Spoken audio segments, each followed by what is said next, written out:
So good morning, ladies and gentlemen, and welcome to this closing session of the EU Green Cities Summit Conference in Brussels, looking at scaling up the change for the cities of tomorrow. And of course, welcome to those of you watching online via the web streaming. My name is Aminda Lee. I'm a British journalist, now living and working in Rome, ex-BBC, and I specialize in environmental topics. In a moment, I'm going to explain how this session is going to work, but of course, we always need to do a bit of housekeeping and practical points first. Interpretation is available in French on Channel 2, in German on Channel 3, and in English on Channel 1. And as I've been mentioning already, one of our speakers will be speaking in French, so if you need interpretation headsets, they're just outside the room. Please do keep your mobile phones on silent, but of course we'd like you to tweet what you hear and spread the message beyond this room. And of course this also applies to those of you watching online. The hashtag is, as I'm sure you already know by now, EU Green Week. We're going to start this closing session with a look back at what has come out of the last 3 days' discussions here. And we're going to be having a discussion with Joanna Drake, who is the Deputy Director of DG Environment, and Tamar Haral, who is a visual artist who's been capturing the main ideas to emerge in a selection of sessions and putting them into visuals. I'll explain a bit more about that in a moment. After that, we'll be hearing two final speakers. Shirley Rodriguez, who is the Deputy Mayor of London in the UK, and Karl-Heinz Lamberts, who's the President of the Committee of the Regions, obviously a vital body in change to make change in cities happen. Then, of course, to wrap up our proceedings, we couldn't not hear from the EU Environment Commissioner Carmenu Vella, who's going to be looking at what's achieved so far and how we can speed up efforts to make our cities greener. So, without further ado, I'd like to start this closing session and invite on stage Joanna Drake, who is the Deputy Director of DG Environment, and Tamar Haral from Think Visual.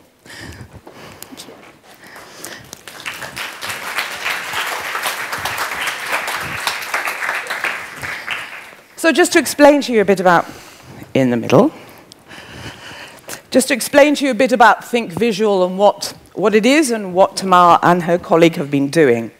They are a creative engagement consultancy based in Cork in Ireland, and they design and facilitate learning and communication experiences by making things visual. So during this Brussels conference, Tamar and her colleague Lulia Zolotogov have been listening and visually summarizing a selection of the conference's sessions, and we're going to look at what's come out of that now. Now, some of you might have thought that you didn't see them. Sometimes when you have visual artists, you can see them scribbling away, but they've been sitting at the back of the room, working very hard and concentrating very hard. Now, these visuals are designed to offer bite-sized illustrations of the sessions and the conference. And they're also going to be easy to share, and they want you to use them to spread the word further. All the visuals are going to be shared through an e-magazine in the coming weeks, and you'll also be able to follow the EU Green Week hashtag on Twitter, where there'll be soon popping up little snippets of them. So to start our visual look back at this conference, Joanna, I'd like to hand over to you. So thank you so much, Mindy, and thank you so much, Tamar, and thanks all of you for having participated very actively during this week. And I'm very excited to be here, and especially to do this exercise together with Tamar, because we're very excited as policymakers, as working together to make it happen. You have given a lot of ideas, I'm sure, and this has been captured into these number of bite-sized messages, as Mindy has said, but we now have to translate them into action too. And we're going to have a session where we want maximum participation from you. You have 30 minutes, I think, in all, something like that. And Tamar, I think maybe it would be great if you could unravel to us what you have noticed by thinking visually during this conference. Thank you. It's quite a difference to be spending 3 days in the back of the room and all of a sudden to be sitting here. And what you can see behind you is the result of our work over the last 3 days. So we've been briefed, obviously, we've been listening, we've been talking with the speakers afterwards, and there's a lot of content and knowledge that has been generated over the three days. And what we want to take for a second is, before diving into some of the sessions that we actually captured, is to offer an overview of what we've heard over the last 3 days. And I'm going to put a disclaimer here. We never truly aim to capture everything. That will be impossible, and not only impossible, it will not actually be useful for anyone. What we're aiming to do is to offer either a feeling, a bite-size knowledge or information or data, and a communication artifact that you can actually take and do something with. What we've captured here is 3 themes that we've really felt that we're going, that we're cutting through all the sessions. And starting all the way in the right corner with political courage. We truly heard that coming up already in the opening session in Utrecht. It came up in engagement of citizens. It came up with making bold decisions, statements, and goals for your city in order to generate the action. And what the mayor of Tirana said in Utrecht was, if you're doing this job to be liked by everyone, then you're doing something wrong. You're going to upset people, and that's okay. So it's really about making big messages so you can get everyone on board with that dream. If I may maybe interact a little bit here. Of course, Yes. I mean, this is just to help you as well, you know, jump in when we pass the floor to you and to further be stimulated in your thoughts. Political courage. You have mentioned the mayor, you have mentioned the citizens, but I'm sure that, you know, all of us here have a different interpretation of who needs that political courage. Is it only coming from the politicians, for those who depend on the votes of, you know, the constituents? Is it the residents who also need the courage? Because you said it will upset people. Well, I'm seeing this as having, you know, a common political courage that needs to be shared, you know, by one and all. What was the feeling across the board? Is it just the courage of the politicians, or is it the courage of everybody actually working together, making it happen? Looking at it from a change perspective, change always takes courage from everyone that are going to be involved in it. And there is a combination there between the 2 sides of the screen, of the political courage and the citizen engagement and the knowledge that goes in the middle. Because on the one hand, the ones that can really make the courageous statements are definitely the politicians and are the ones that are sitting in the more local, regional, national, European authorities. On the other hand, it can definitely be also the citizens that are coming and demanding or requesting courageous changes and transformations in their city. And we have heard it from some green capital cities that are saying, you know, we got the reward, we thought that people are going to be happy, and instead what we're hearing is more and more demands. Oh, we're a green city now, then we want this and this and this and that. Mm-hmm. So there's definitely a magnitude and courage that goes into all the players. Okay, and so hopefully cities will not just remain a battleground, but they are actually part of the solution. And we hope that the political courage is that everybody sees actually their city as part of the solution. So that is the mindset that we want everybody in. That's the political courage. And as we've heard several times in several sessions throughout the 3 days, 65% of people in Europe live in cities. So definitely that is major vehicle for creating that change. Yeah. And it will increase very quickly. And if we already touched about it, then it has to do with the third theme that was going through everything, which is citizen engagement. And in case you have not been, you did not get to see the nature session, then we've heard about a lovely example from the city where I am based at the moment, which is Utrecht, where citizens were offered the opportunity to help with monitoring the bats in their backyard. And it relates to a concept that what Gita was sharing was like, yes, in my backyard. Because many times we talk about, you go to people and they want, yes, of course we want change. But then when you bring change to their doorstep, they're like, that's not what I had in mind. But this was an invitation to help monitoring the bats, and what they found out is that people actually started almost naming the bats. It became their bats. And people were going to birthday parties and comparing notes about their bats. And it became this vehicle to really drive nature into the backyards of people. And it was just like one example out of many that we've heard during the days of how can you personalize the change so people will feel more encouraged and motivated to take part in it.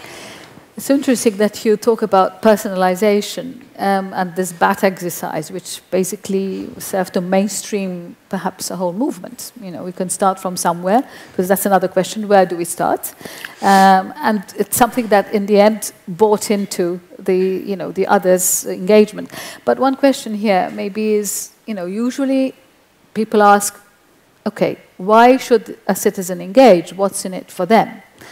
And maybe people talk about incentives as well. Is it right or wrong to also think about incentives rather than just pure engagement because we believe that our city could be a better place? Was incentives also discussed in this context? Incentives were also discussed. What I particularly liked, for example, about the bat example, and we also saw other examples that had to do about involving children in school and monitoring your energy usage. And what I liked in those stories is that sometimes the incentive doesn't have to be money, doesn't have to be tax reduction. The incentive in the bet was that you got a pet, or almost a pet. It was something that had to do with belonging, engaging, being part of a community, being a part of a process. So the incentive doesn't have to be something physically tangible. It just has to be something that definitely brings value and makes it relevant to people. And what they also saw is that once people cared a bit more about nature in their backyard, then all of a sudden there's an expansion. So I also care now about nature in my street, in my neighborhood, and outside of my city. Well, usually we talk about, believing something when you see it. Perhaps in this case, citizen engagement also means actually believing it when you see it, or believing that you will see it. And I think, that it takes a bit of a leap of faith sometimes, but all it takes sometimes is just one or a small group of citizens to start one activity with one initiative focused on one target, and then this grows into a bigger engagement. And you talked about value as well, and I'm sure that citizens' minds, and this is the context of the European Union, they would also look at the European Union and see what is the value of the EU in their actions. Was citizens' engagement also coupled with European added value and European leverage as well in that discussion? Or was it so much more of a, this is our thing, this is our home, we'll do it the way we do and we can without seeking leverage? So what I recognize that did come up that relates to the question has to do with the third theme that we discovered, which was, or noticed, which was the knowledge exchange. And I also think that maybe we actually need to think about the word exchange there, because what we've heard was that it's not just about generating more knowledge and more information and sharing it with one another. It's about how do you get to precise, relevant knowledge that can be utilized. So in that context, what I can say is when cities share information between one another, or when all kinds of sizes of authorities change information from one another, they can talk about that part of citizen engagement. And how do you make it about, and look for best practices where citizens got involved in their own community, but they also started caring about other places that they're going to. And that they didn't just stay in their backyard, but all of a sudden, again, that sense of backyard just starts expanding, that all of a sudden it's local, it's regional, it's national, it's all of Europe is my backyard, and I need to care for it. Good. That sounds very positive. Okay, maybe you'd like to go on to the next message. Is there anything else that you'd like to point out? Maybe from, I'm sure there's a lot more, but we had to focus on a few really potent messages before we, open the floor to the. Hopefully, you've been inspired in the meantime to draw some good and practical conclusions for us to keep on working together with you after as a follow-up. What I want to share is that, as you can see, we've captured only 6 out of the multitude of sessions that were taking place. And all of those will be shared with you, so don't feel a need to take photos right now, or everything is going to arrive to you in the magazine, including some notes from the sessions that we actually didn't attend, but we got points from. And again, we were looking at the sessions through a very specific lens. So you might see the things that were important for you were left out, or you might discover something that you actually haven't noticed. But we really looked at what was going through in the entire ecosystem of the conference. And perhaps a nice point to share is actually a point that came this morning when we were capturing the waste session, and one of the sentences that really captured me that can then be translated into a bigger metaphor is, it was about the concept of right portion in relation to reducing food waste. And she said, it's not about, we don't need to eat more, we just need to eat the right portion, and we need to eat the right food. And to connect that to the knowledge exchange and the sharing. And I think what we've heard a lot over the last 3 days is that everything is there. The knowledge is there, the motivation is there, the best practices, the know-how to. It's all there. So it's not about necessarily generating any more of that. It's to choose what works best for your city and your context. Start small. We heard a lot of that. Start small and build it up from there. One question, I don't know whether this will, have any resonance with you, because you're all dedicated people, I think, and, very much wanting to be a mover and shaker and, and making cities green. Do people really have time to bother about this in this very busy life that we live? Was that point ever raised? Like, what sort of disposable time do people have to actually dedicate to making it happen? Because we're talking about commitment, courage, knowledge management, targeting the knowledge, focusing on, starting small. But do people really have the time? How important has it become for us to actually want to dedicate time to this? Not sure if this was raised, but I'm just curious. I think it was touched upon in at least one session that we attended on a very firm way, and it definitely sprouted in the other sessions. We went to the Citizen as Drivers for Change, which was a very lively and vibrant debate between all the players on the stage. One point that came up that is definitely worth considering is an invitation to look on how do we engage with people, and to kind of look at what are some of the methodologies that we've been using so far. Not necessarily put everything like it's still a resource, right? So it's not necessarily let's dump it all and start over, but really look critically at what has been working and why it has been working. Take those elements, mix them up with a few new methodologies, and then going back to the same point, start small, pilot, evaluate. That will really allow you to see, for example, are people not engaging with us because they don't have time or because there's a different reason? They don't understand, or they don't care, or they care about something else. So if you've tried something once and it doesn't work, then it doesn't mean that they don't want or they don't have time. Try to figure out what's not working and how can I tackle that one. Okay, Mindy, I'm not sure you have anything to ask Tamar, but I really want to congratulate Tamar and her team for all the work that they have done and very patiently doing these charts for her. And I think she deserves, and her team, a good round of applause.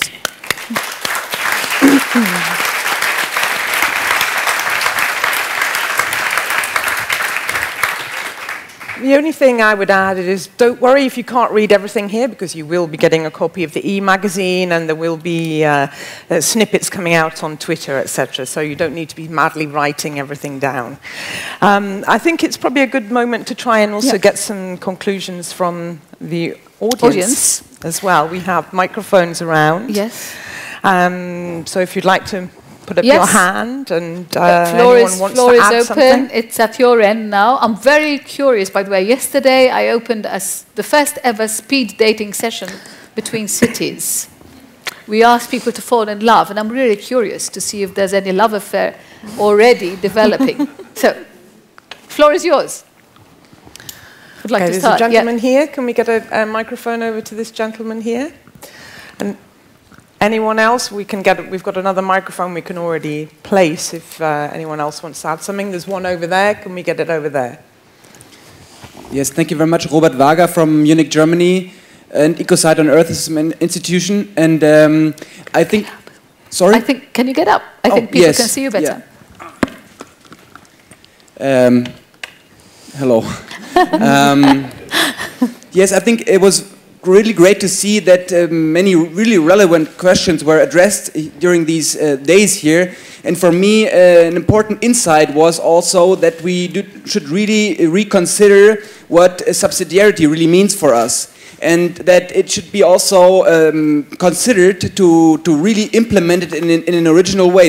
Because we can also see that there can even be spoken about some sort of misuse or abuse even of the term, where national governments try to hide behind this concept. And I think the true value of this would be that the respective responsibility belongs to the respective level, and that we have seen so many possibilities where cities can make a difference because they know best what works and how they can make a difference, and they should be enabled to also follow through with their plans and programs and really use their potential. And on the other hand, we do have a great responsibility also on EU level, and we should make sure that the EU is also perceived EU-wide in the sense that they're a stronghold and they're the voice for our common interests, in the interest of us all, to make sure that national governments also are obliged to follow up with their commitment. And that I think the EU has to focus on this superior role, which is also some translation of subsidiarity. So I think this is an important insight of these days for me. Thank you. Thank you. Good. Good point. The gentleman at the back. Hi, my name is Vasilis Chrysafidis. I understand that there are a lot of proposals and solutions and funding schemes to implement what is proposed in various cities. And this is coming through the European projects of programs.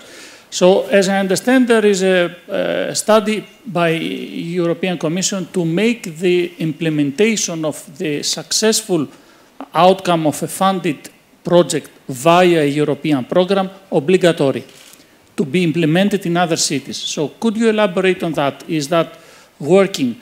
Can we have a term, an article in a call for funding a proposal that, if successful, that proposal would be obligatory to be implemented to the other parties that are interested in such a measure in the call, to make it obligatory to be implemented, if successful, to another location, because that is one of the terms for allocating the funding, the final winners, let's say, of a call.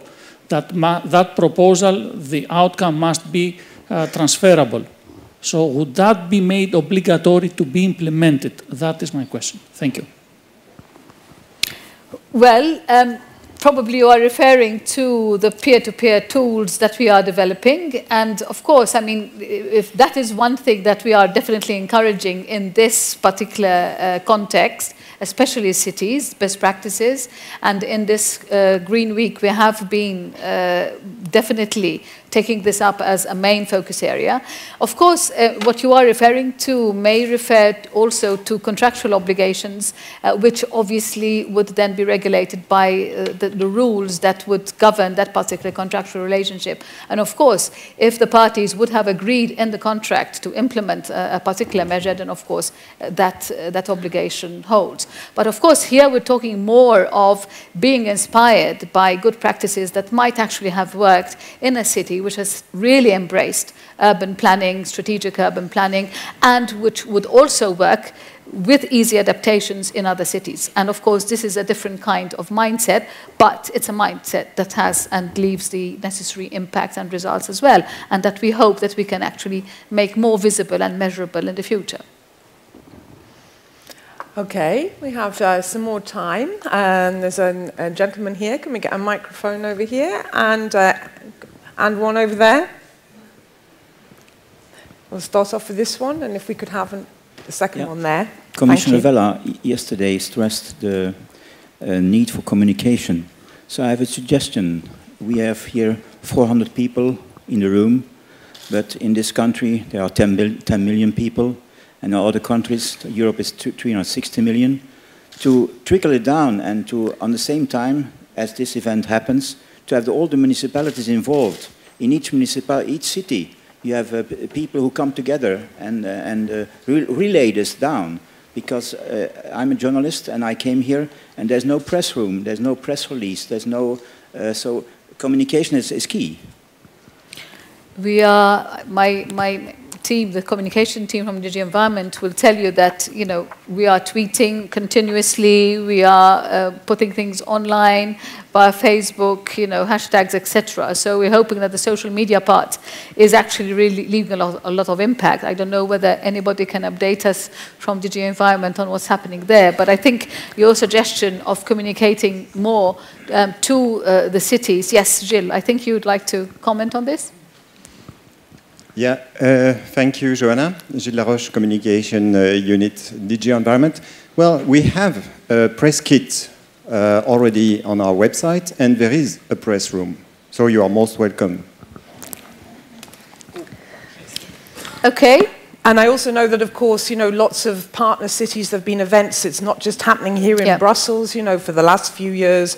Green Week has been much wider, held all over Europe, and that's certainly, I would say, a move towards getting more involved and communicating on the ground beyond where we are today. Hundreds of activities actually this year. I think it has been the year where there has been the biggest number of partner events. But I take the point from the gentleman. I think he has been also saying about being more effective in passing on the best practices and therefore, you know, putting on a platform and on stage, you know, what other cities have adopted as solutions. And I think that's a point that could be definitely worked on further.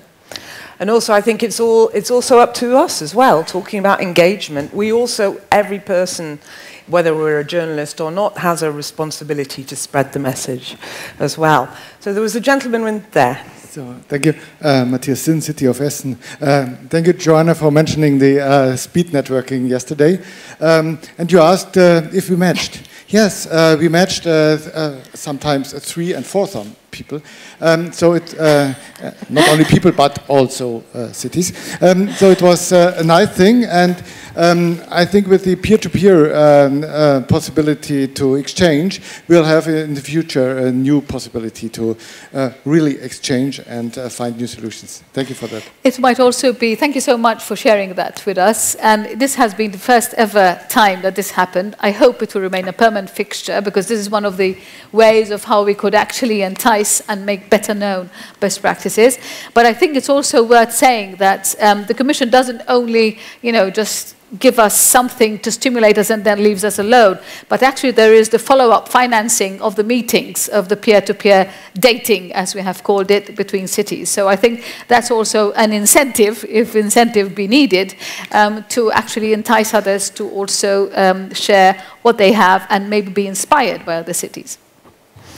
Okay, we've got time for another couple of points, conclusions, questions. There's I see a hand over there. We'll get a microphone to you. Anyone else? We've got one more microphone spare going around, if anyone else wants to add anything. Okay. Robert Brown, the Macarius Society, extremely well organised, enjoyable, inspiring. Thank you everybody who's been involved, from me as a tiny participant. Just to flag an issue that possibly could be added that seems to be ignored, composting or treatment of human waste, and adding that as a major leg to the circular economy. It seems to be a taboo subject associated with bacteria and something we find distasteful, but historic communities have always used it as part of their agricultural strategy to return organic matter and minerals to the soil. And arguably there are opportunities for research into how to remove drugs from human waste, to reduce the water content, so make it more transportable, and to find ways of composting it, so turning it into a valuable material with a place in the circular economy. Thank you very much. Thank you for your suggestion. Certainly something to be developed further, I suppose. And I can say that I moderated a session yesterday where we actually discussed there's things going on in Finland about not necessarily recycling, but to do with human urine and finding new uses for it. So it was actually touched on, strangely enough. Any other comments, maybe? Any other? There is one there. Yeah, I can see a hand waving at the back. Nicole Wonders, DG Environment. I would just like to report quickly on the speed dating session of yesterday evening, and just to say that it was successful, and we do have city matches made. I think it's about 6 or 7, and I hope they will follow up with the peer-to-peer program. So it has been a success so far. Thank you, Nicole, for the update and also for carrying it through yesterday. Thank you. Okay, a minute or so. If anyone has anything else burning that they want to share with the rest of the audience. No? Okay. Joanna, would you like to? Just one comment, because the gentleman there made a comment about subsidiarity, and I see his point. In a way it's a bit of a frustrating point. At the same time, it's a good point, but frustrating because he said, people can hide behind subsidiarity for doing nothing. But we don't look at subsidiarity in this way. We look at it as a way of how we could actually know where we could facilitate and perhaps even catalyze things happening. And I think this is exactly the role of the European Commission. We appreciate, that solutions are sometimes best at the local level, city level, regional level, local government, etc. And more so in the area of cities, making cities green. But I would rather look at subsidiarity as a mantra for inducing cooperation rather than from hiding away from one's responsibilities. And I think this is exactly what we're on about here. Okay. I think maybe another conclusion from you, and then we can thank simply to say that cities are there for all of us to partake of, participate in, contribute to, but it could only be an inclusive city if we all know that the city is there for us to find solutions for everyone and for everything to work together. And I think having a greener city, having a greener future, more planning, means more inclusiveness as per definition. I think that is something that unites us all. That's why we're all here, and that's why more and more people are living in cities, because they want to make it their home with less noise, with less pollution. But let's start thinking about cities as being more of something rather than less of something. Okay, thank you. Well, thank you for this discussion. Thank you, Tamel, and your colleague Lulia, for all your fantastic visualizations, and we look forward to seeing them all in more detail in the e-magazine. And thank you for your points, for sharing your other conclusions. Look out for the visuals on Twitter, and do share your e-publication magazine when it comes in, so we can spread the word further. Please give them a big round of applause.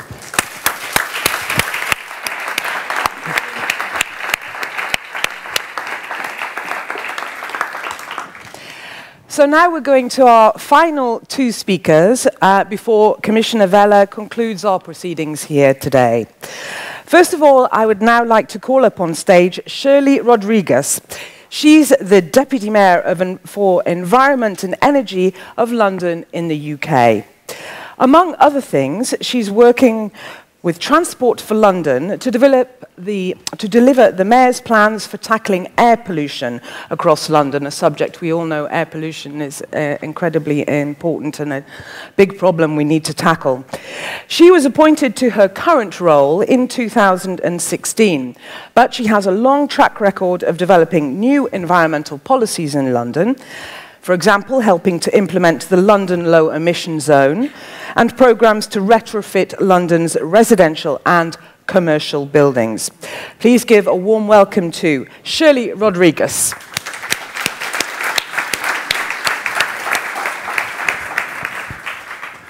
Thank you very much for that introduction. Commissioner Vella, President Lamberts, delegates, thank you very much for the opportunity to speak to you today to mark the closing of another successful week. Congratulations to you all and to your staff. We're all here to share a commitment, as we share a commitment, to make the cities we live in greener, healthier and sustainable for the next generation. And I'm really pleased to be here today to talk a little bit about how London is playing a part in making that happen. As you're no doubt aware, and like many cities in the EU, London is a growing city.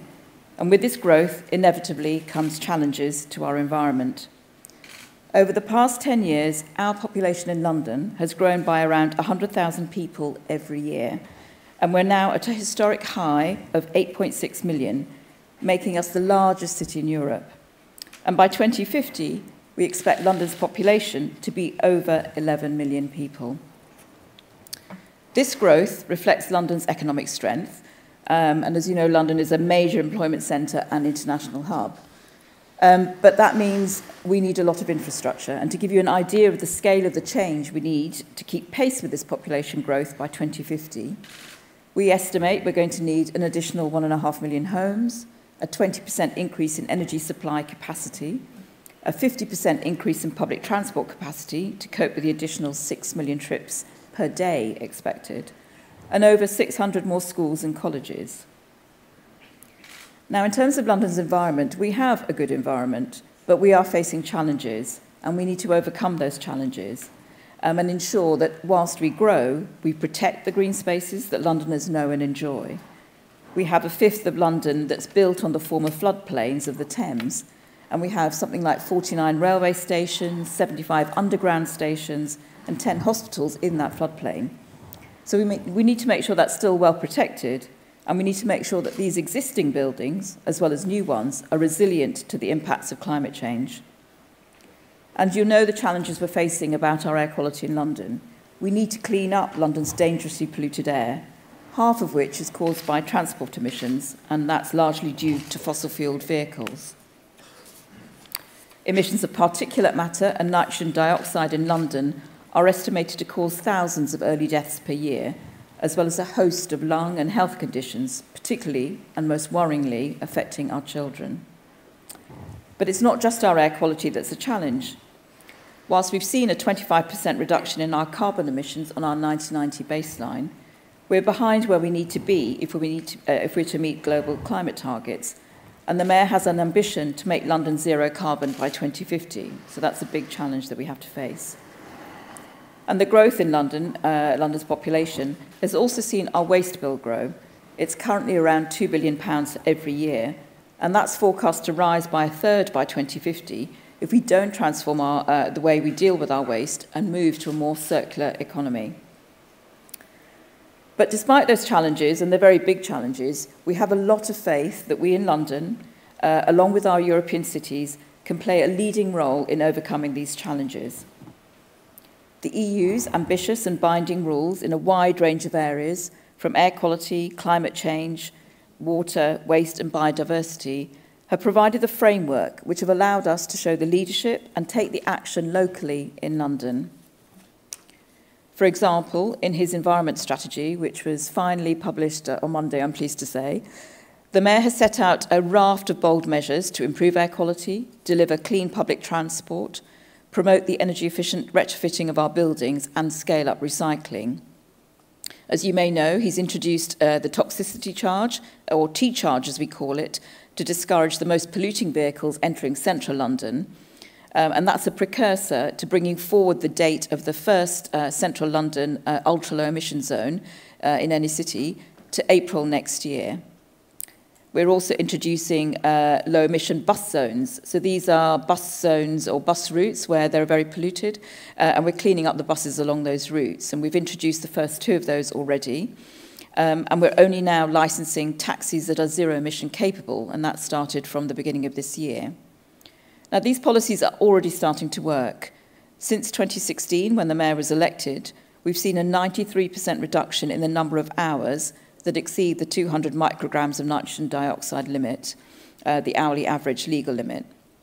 And in a part of London where the first low-emission bus zone was introduced, in Putney, we've seen a 90% reduction in hourly breaches and a 40% reduction in NO2 concentrations. This is real progress, and the policies that the Mayor has set out in his environment strategy, when they're implemented, will mean that we expect London to be NO2 compliant by 2025, which is a great feat. We think we can go further and faster if we were given more powers, and you'll know that the UK is under infraction proceedings. But it's really to point out that where cities have the powers to act, they can act and they will act to protect their citizens. To help cut carbon emissions, we've also launched a new programme called Energy for Londoners, and this is going to roll out a cleaner energy supply, more solar panels, as well as making our homes and businesses far more energy efficient. European funding has been an important source of support for a number of these schemes, including our work to support more district heating supplied by renewable energy, and we're very grateful for that support. We also have plans to make London the world's first national park city, with more than 50% of the city green by 2050.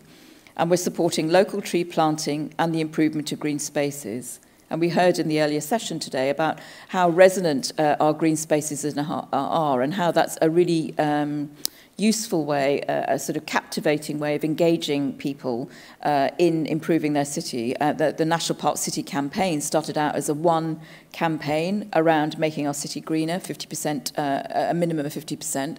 And because of that, the Mayor has adopted that as a policy, and we're using that as a vision and as a way of engendering more events that capture the multifunctional benefits that green spaces can bring, from resilience through to improving air quality, to promoting good growth, to just pure engagement and enjoyment of our city. We're also playing a leading role in a more circular approach to the use of resources, setting a recycling target of 65% by 2030, as well as a new target to cut food waste per head by 50% by 2030, in line with the Sustainable Development Goal. So we think our local leadership, along with that shown by cities across Europe, can set the standard that national governments can follow and help provide the framework for those cities. We can use our leadership and the EU framework to call on national governments to go further. And if you've been following the UK media recently, you'd have seen, as I've mentioned before, the Mayor of London frequently calling on government to go further in their air quality plans, devolving more powers to cities to be able to take action, as well as further funding to implement the measures to bring us into compliance with EU targets much quicker. We're calling on government to ensure that the UK continues to have strong, independent oversight of its environmental performance in the future, which the European Commission has provided to date. We want to see no lessening of our environmental standards. We're really pleased to see that the national government is starting to respond to this call, and they promise that they will devolve powers to London on air quality and also to commit to establish a new environmental watchdog. We believe they can go, of course, much further, and we want them to. But we believe this shows how cities, with leadership, can have an impact at national level. We also think it's critical that we work together across our regional and national boundaries, because many of the environmental challenges we face aren't unique to London. They're shared by cities across the EU. No one city can tackle air pollution or climate change alone, so working together with other cities in Europe and globally is absolutely essential. And that's why we're working with our EU city networks, such as Eurocities, and collaborating with other cities in EU projects. For example, we've been awarded 25 million euros over 5 years by the Commission to deliver a set of smart city projects in partnership with Milan, Lisbon, Bordeaux, Burgas, Warsaw, and in London, the London Borough of Greenwich. As part of this project, we're demonstrating integrated solutions in energy efficiency, sustainable mobility, and digital infrastructure. And we want to see those replicated in other European cities, and we want to help do that. We're also part of the collaborative C40 initiative on international air quality, best practice sharing. And we're one of the pilot cities for a new C40 program funded by a philanthropic organization, CIF, to develop a climate change action plan consistent with the ambitions of the Paris Agreement, and also to roll out air quality sensors. We were one of the first cities to volunteer to take part in the urban agenda for the EU initiative, and we have invested expert time in 2 of those partnerships. And we do that because we believe we have a lot to share, but also a lot to learn from other cities. We truly believe that the transition towards greener, more sustainable cities is happening across Europe, and working together, cities can accelerate this. As we move to Brexit, we cities, especially London, have a lot to share and learn from our cooperation and collaboration with you all, and we want to see that continue. So, Commissioner, I hope together we can all be ambitious and work together to achieve green cities for the future for all citizens in every city. Thank you once again for giving me the opportunity to tell you a little bit about what London is doing. And again, congratulations on a very successful Green Week this year. Thank you.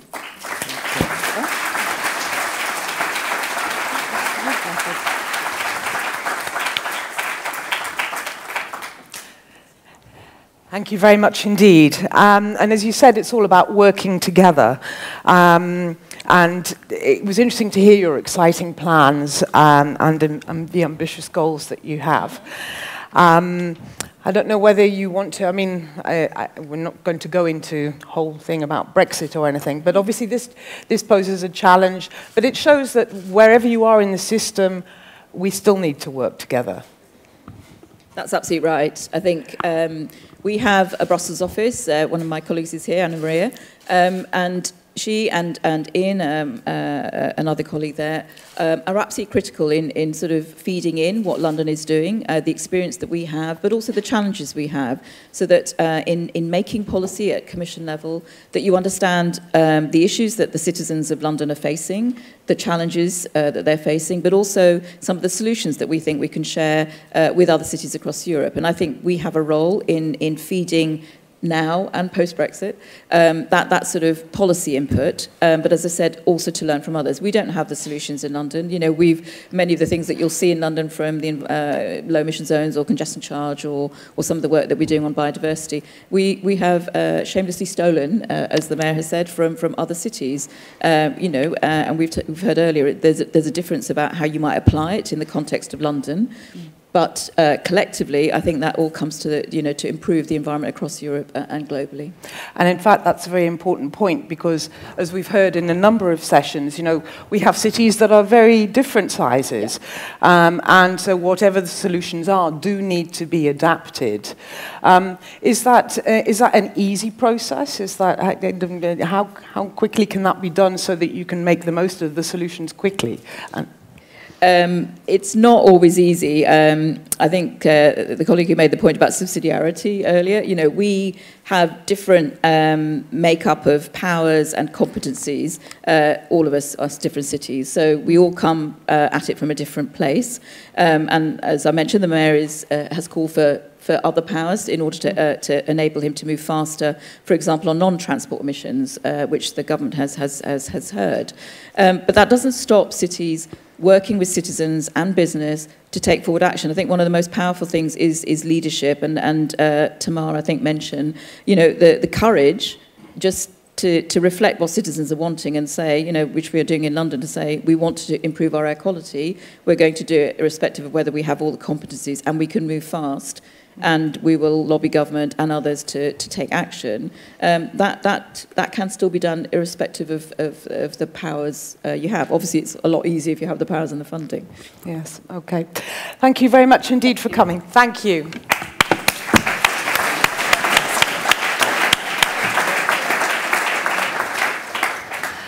So, working together, cities are not alone, and we've heard that. They can have their matchmaking between them, but obviously cities sit within regions, and obviously the regions play a fundamental role in helping cities go greener and creating a greener future for us all. So now we're going to hear from Karl-Heinz Lamberts, the President of the Committee of the Regions. He's been in the position for almost a year, after almost 20 years serving on the committee, in various positions going higher up the ladder. He's been highly involved in various levels of also Belgian politics, and is actually a member of the Belgian Senate representing the German-speaking community, though today he's going to be speaking to us in French. I'd like to invite him up on stage, and he's going to look at how we can all work together to achieve our green goals. Please welcome Karl-Heinz Lamberts.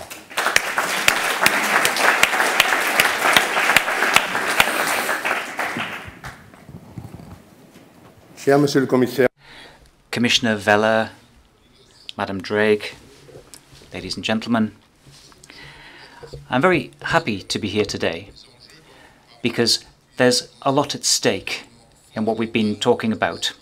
And this is a part of the daily work of the Committee of the Regions. And I agree entirely with the two main conclusions that we saw a minute ago. Some very telling images there. We need to change things, particularly in the minds of our citizens. And to do that, we need political courage in the minds of the politicians. That's what we need. So, if I may, I'd just like to tell you a little bit about what we think about this whole problem in the Committee of the Regions and our approach to it. Now, there's something that you're familiar with. Urbanization is not a new phenomenon, and today the cities of Europe account for 78% of the population and generate 85% of the European Union's GDP. They attract a lot of investment, and they're innovative, they create new opportunities, they're the driving forces behind societal change. Nonetheless, though, in Europe and everywhere in the world, the speed of urbanization is exerting unsustainable pressure on our planet's resources. And for local and regional authorities, urbanization pushes public services to their very limit. They pollute the air, they bring about scarcities of energy, and they put huge pressure on our transport systems. And this week, we've seen that a lot of cities in Europe are reference points in terms of change, whereas unfortunately, other cities are lagging behind. So let's ask ourselves this. How can the cutting-edge cities pave the way for broader change elsewhere? So data, information are of crucial importance here. It's not about pointing the finger at the bad pupils among the cities. It's about examining those policies which work and sharing that knowledge. So tools like the Atmospheric Pollution Index, which was established by the European Environment Agency, That can help us to work together in order to identify the best practices. And reducing emissions requires radical change to our transport systems to make them greener, cleaner, and more affordable. Now, everybody knows this, but people find it difficult to make those changes, which are so essential. And the EU legislative packages for low-carbon mobility and cleaner mobility are a step in the right direction. And incentives for public tenders for clean vehicles and the introduction of the polluter pays principle in transport will allow us to improve the situation in our cities. Nonetheless, though, the services of general economic interest, like public transport, shouldn't be undermined by the measures within the clean mobility package. We need to bear in mind that EU funds make a big difference. If you take the example of the extension of the Sofia metro system, which required 350 million euros from the EU and 160 million euros from national and municipal budgets, the city is seeking to be one of the green cities of tomorrow. And this extension is going to make it possible to reduce emissions to the tune of 90,000 tons and reduce traffic by 20%. So the cities of the future will be smarter and they'll make greater use of new technologies. And smart transport systems contribute to improving traffic management and reducing pollution. They improve the user experience, they save people time, and they increase energy efficiency throughout the transport system. And the European Commission has fully acknowledged the need to make our cities smarter, and they are spearheading this development. But ultimately, it's up to the municipal leaders to take advantage of the financing that's available and make the most of the new technologies. Another key issue is waste management. We still see huge differences throughout Europe when it comes to the amount of waste which is recycled. It ranges from 777 kilos per inhabitant in Denmark to 261 kilos per inhabitant in Romania. And today, only 6% of new plastic materials are recycled, and the financial loss involved is estimated to be 105 billion euros a year. So we have to do a lot more. And ultimately, the responsibility, once again, lies with the local and regional authorities.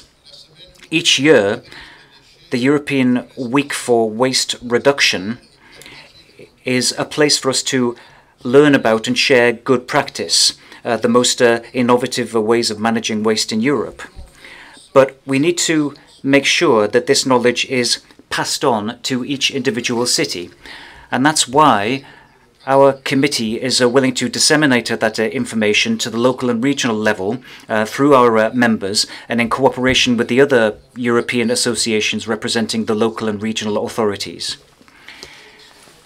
Protecting our environment and having full biodiversity is not the sole responsibility of the rural communities. The cities need to protect green areas on their territory.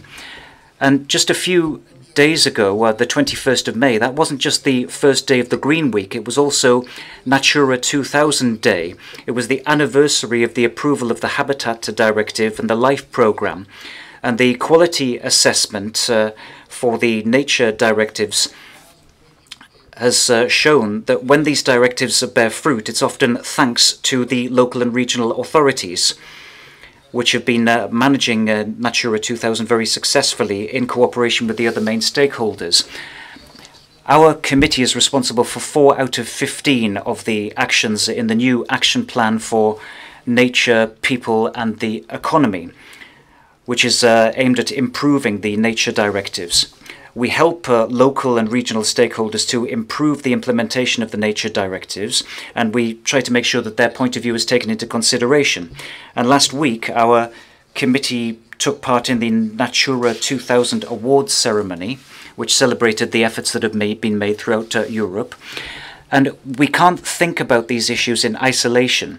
Urban developers don't think in isolation. They have known for years that having cycle paths and buses that respect the environment, it's not just about transport.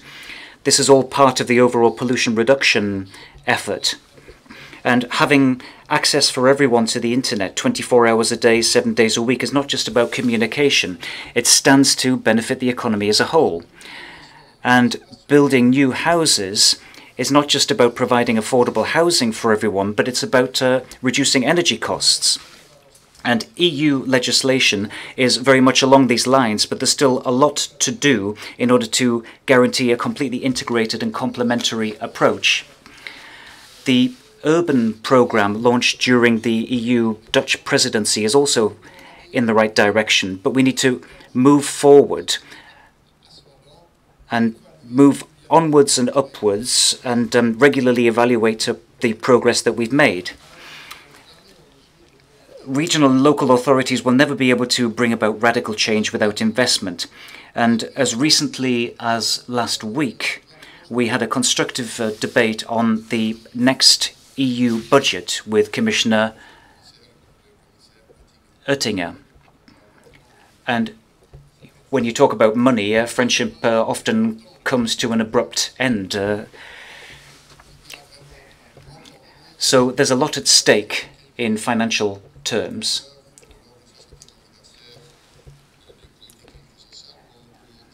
And recently I was asked by the Economic and Social Committee what our priority is, and I told Commissioner Juncker that we need to finalise the MFF, the Multi-Annual Financial Framework, because that's the best evidence that we can show the European people that we're capable of acting, of doing what is necessary. And this is important for next year's European elections. It's not just about fine words. We have to show that we're able to act, and the MFF is very important from that point of view. So we recognise the need to increase funding for migration, research, innovation, youth. We welcome these increases, but our committee is extremely worried about the 10% cutback which has been proposed for cohesion policy. Now, we can discuss the individual figures. Of course, opinions differ widely, but if this reduction happens, it will be detrimental not just to territorial cohesion, but also to the efforts of the local and regional authorities to improve transport systems, having more energy efficient homes, and greening our local economies. And in addition to that, we think that we need to have a more ambitious EU budget. It should be increased from 1.1% to 1.3% of EU GNI for the EU 27. We know that the Commission is not standing in the way. It's the individual member states that are standing in the way of that happening. But we need a more ambitious budget if we really do want to take up the new challenges we face, and if we want to protect the EU's future. But we know that we have to be pragmatic, because money is not just going to miraculously fall from the sky. So with fewer funds in future, we need to coordinate our local, regional, national and European budgets better. And we need to work together in order to improve the access of the local and regional authorities to other sources of financing, like the European Fund for Strategic Investment and the big research programs. Urban investment plans need to be designed to make them greener, smarter, more inclusive and better balanced from an economic point of view.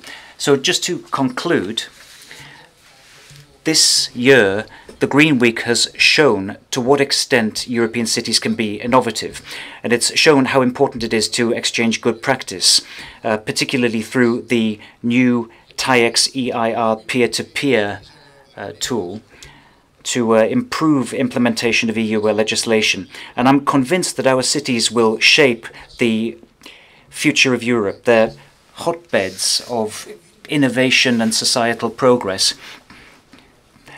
And it's ultimately in the cities that the battle against climate change will be lost or won. We need to invest intelligently. We need to think green and be innovative. And it's also clear that the changes won't take place in Brussels. They will happen where people actually live, guided by the local and regional leaders, working together with civil society, business, national governments at the local level. So if we want to make the most of the opportunities available to us and take up the challenges of the 21st century and witness a brighter future for Europe, we need the commitment of our cities and regions. Thank you very much for your attention.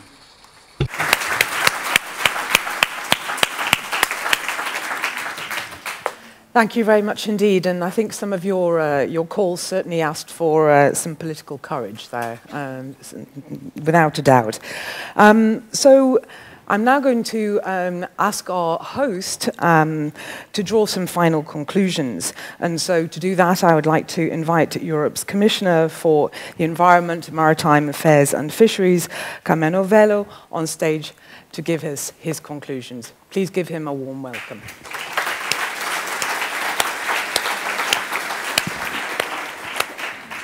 Thank you very much, Mindy, President Lamberts, Deputy Mayor Rodriguez, and of course, Joanna, thank you very much. And a very big thank you to everyone who has been involved in this high-level conference in Brussels. And I can assure you it won't be the last, but I will say more about that towards the end of my speech. It's very encouraging to hear of so many inspiring stories over this week, coming from so many different cities, from cities that share the same challenges and are increasingly sharing the same solutions. Cities that are creative, original, and cities that are bold, and cities that prove that global problems can only be solved with local solutions. As a Commission, we have listened, we have learned, and I hope that we have explained our thoughts and our thinking as well. We have showcased new waste legislation with higher targets for municipal recycling and acceleration away from landfilling, and as we saw this morning, ambitious new plans for plastic waste. We have shared our improved rules on drinking water and showed how the European Action Plan for Nature, People, and the economy is bringing nature even closer to citizens. Your health is our greatest concern. That's why we are focusing so strongly on air quality and calling governments to account when they fail to deliver the protection that our European citizens deserve. We have also used the opportunity to launch an innovative Green City tool. Whether you are a city planner or whether you are an interested citizen, it's a valuable source of information with useful advice on ways to make cities greener and to make cities more sustainable. This week has been a tremendous opportunity to review all that is good and green in Europe's cities. But if we are honest with ourselves, we have to admit that this is not yet a time for celebration. The time to celebrate will be when these great local examples become the standard practice around the European Union. We will celebrate when Europe as a whole is known for its good urban governance. I have been hugely impressed by a wide variety of great examples this week, but our future depends on spreading these great examples, these great solutions, and on ensuring that they become the norm. I am certain we all have our own takeaways, but I would like to share one or two. They center around this idea of good governance, which has come back repeatedly throughout the week. For me, it was summed up very well by some of the past winners of the European Green Capital and Green Leaf Awards. First of all, you do need a vision of where you want to go. This at first might seem or might sound very obvious, But it is amazing how often this does not even exist. When you look closely, you find different departments within a city at times working against each other's interests. As a former Minister of Public Works and Infrastructure, also trained as an architect, I know this from first-hand experience. That vision needs a long-term perspective. Cities like Copenhagen, the first European green capital, set their vision of becoming carbon neutral by 2020 more than a decade ago, and they secured cross-party support to do so. That broad consensus is critical because it helps bridge individual mandates. Sustainable urban development needs at least a 20-year perspective, and it involves looking at the cost of investments over the whole life cycle and over the whole long-term accounting. This is why, for example, when it comes to public procurement, sustainable investments are the best value in the longer term. Then there is the question of wider social buy-in. A city is not just a public administration. A city is a complex web of businesses, associations, services, activities, and most importantly, citizens. Urban plans developed with business collaboration work better, and those with citizen involvement last longer. Leuven, one of our current Greenleaf holders, has adopted a strong participatory approach to its climate actions, collaborating with a non-profit independent organization that brings together stakeholders from various fields to address climate change. And the end result is widespread, solid buy-in for their 2030 climate neutral policy. The Commission is doing all it can to support these good practices. Our peer-to-peer initiative helps to share good practices in environmental implementation and governance between member states. It supports expert missions, study visits and workshops, and we have seen some great results. We truly have seen some great successes. Within our Green Capital and Greenleaf network, we have seen whole urban mobility plans not only shared between cities in different parts of Europe, but actually translated and adopted as well. And the future holds more financial support for cities than ever before. As I am certain you know, the Commission recently adopted its new financial framework for the post-2020 period, strengthening spending across the board for environment and climate policy objectives with innovative proposals to directly support the implementation of the recycling targets in the new waste package and plastics strategy. And there is also a very strong environmental focus in the funds that are most useful for the urban environment. And I'm referring to the Cohesion Fund and the Regional Development Fund. We will be defending the proposal very stoutly. All through this week, I have spoken of the need to involve citizens more closely in the decision-making process. It's the single most important factor in any good governance. It's a team that transcends party politics, one that acknowledges the value of contributions from all quarters. And in fact, colleagues, ladies and gentlemen, I feel so strongly about this that I want to carry it through into next year's Green Week as well. Our theme for next year will be how European green law is put into practice. We will highlight the environmental implementation review's potential. Our Europe, the Europe we aim to promote and celebrate, is based on legislation, it's based on laws. But these laws, especially environmental green laws, do not just exist on paper. They exist in the water that we drink, and they exist in the air that we breathe. They are in the materials that we use, in the journeys that we take.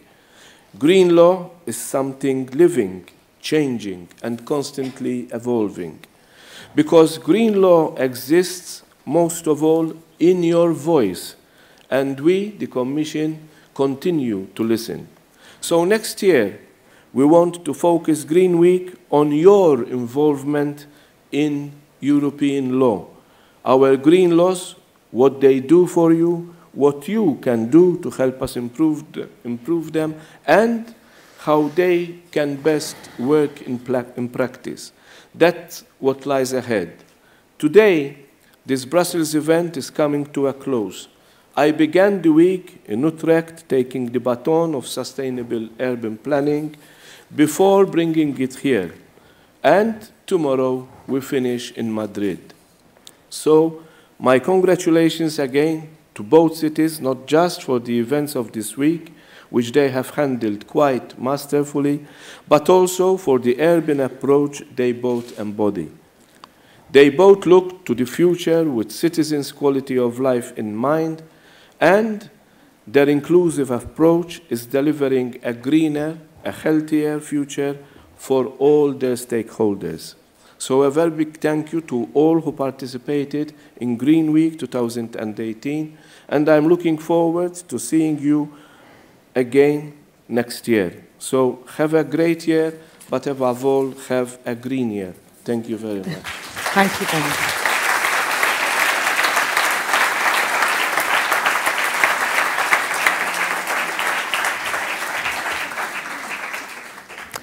Thank you, Commissioner. And now to give some final words of thanks, because there's been a lot of organisation going on here, I'd like to invite back on stage Joanna Drake, Deputy Director of DG Environment.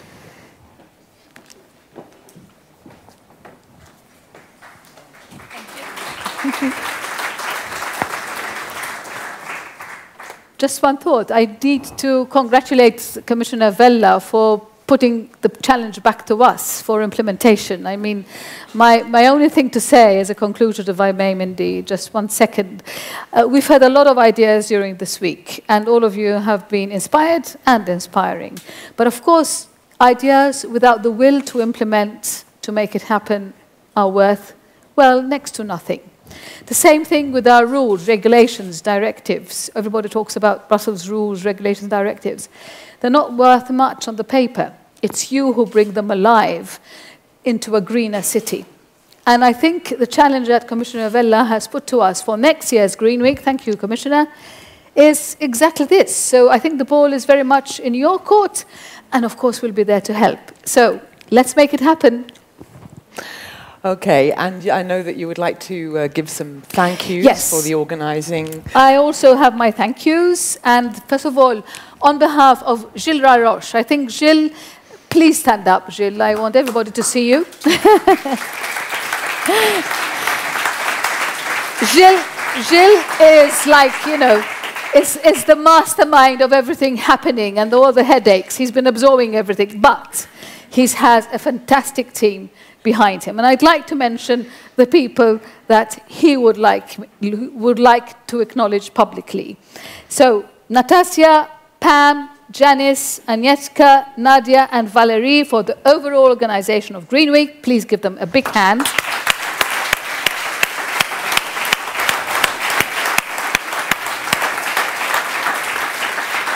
Many thanks to Stella and Rodolfo and Pedro for the social media. Great job. We've got the press and media people, Barbara and Jonathan.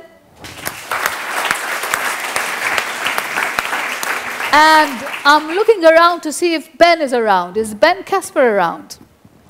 Well, you know, he's the content guy. I mean, he's the guy who is putting all the content together from the policy perspective and channeling it to all of us and to the organizers to make this whole thing a really interesting event. So thank you, Ben, for not being here, but also for doing everything. Definitely, last but not least, the Praxis team, our contractor, and a big thank you to our translators as well. So, big round of applause to everyone. Last word, Commissioner Vella and his team will be going to Madrid, as he said. So good luck for that and bon voyage. And hope you have a roaring event in Madrid as well. Thank you. Shake them up.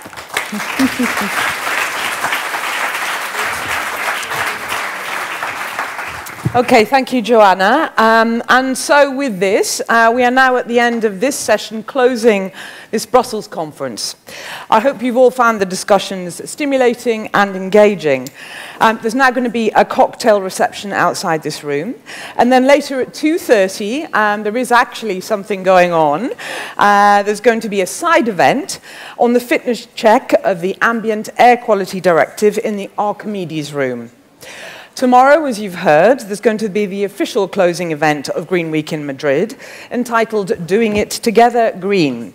And if you've not already booked your place, you can certainly watch live on the web streaming.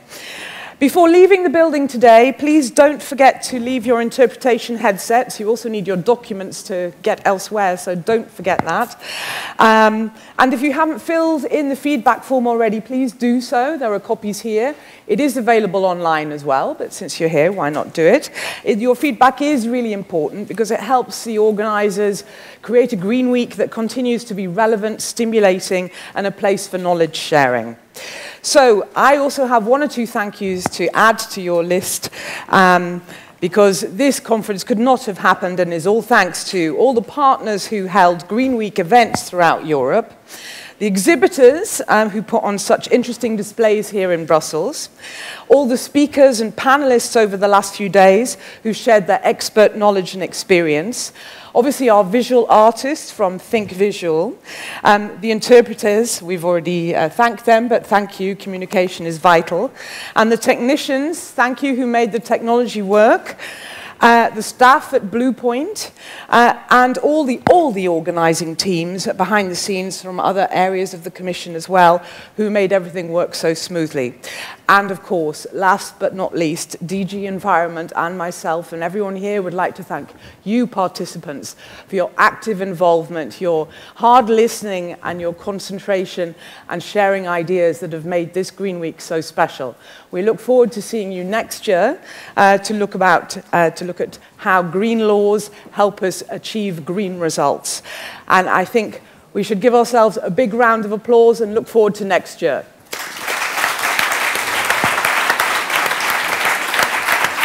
Well done.